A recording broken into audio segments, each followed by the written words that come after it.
แต่ไอคนฝันน่ะไอคนที่ตั้งน่ะมันโอ้โหกวนไม่ตื่นด้วยนะใส่ไปลูก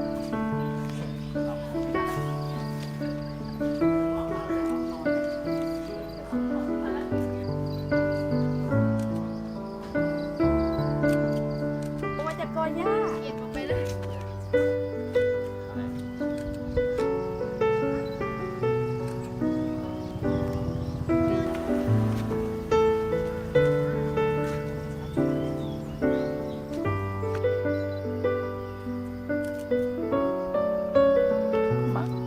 ดอกไม้บังจมูกกัน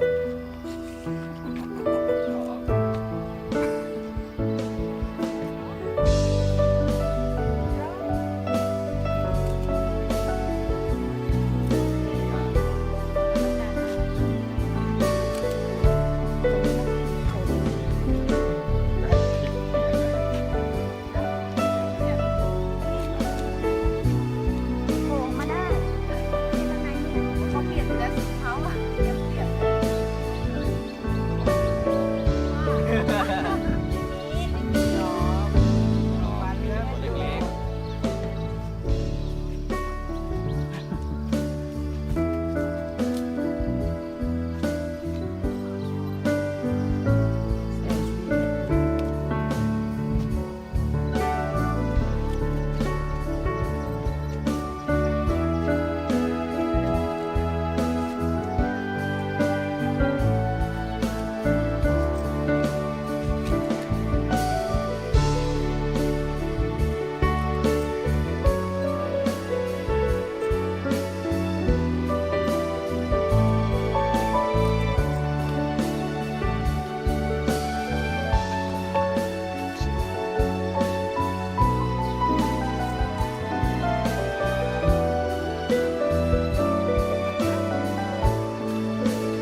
เป็นดงไทย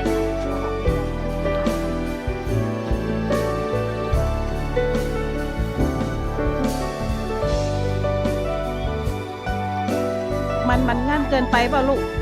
ป่าโผล่โอ้โหหน่อยกัน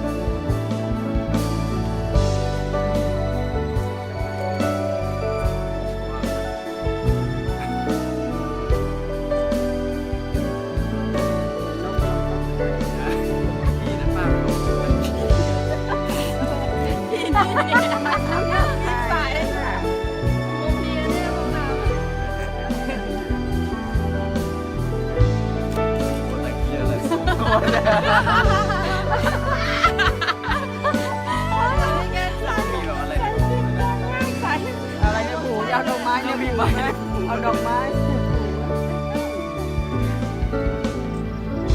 จริงจังมาก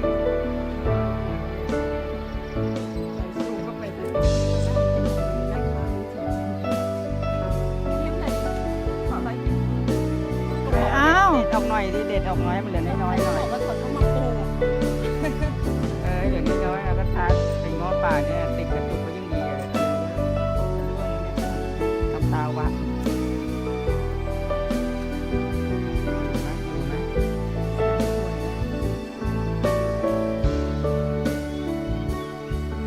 เอาออกเรือสัก2-3 ดอก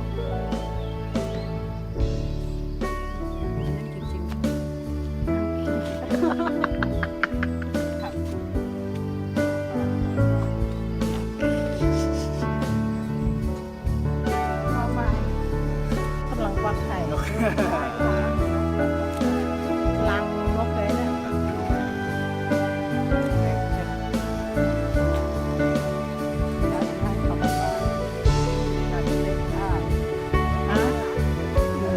ฟักเสร็จแล้วฟักไข่ตัว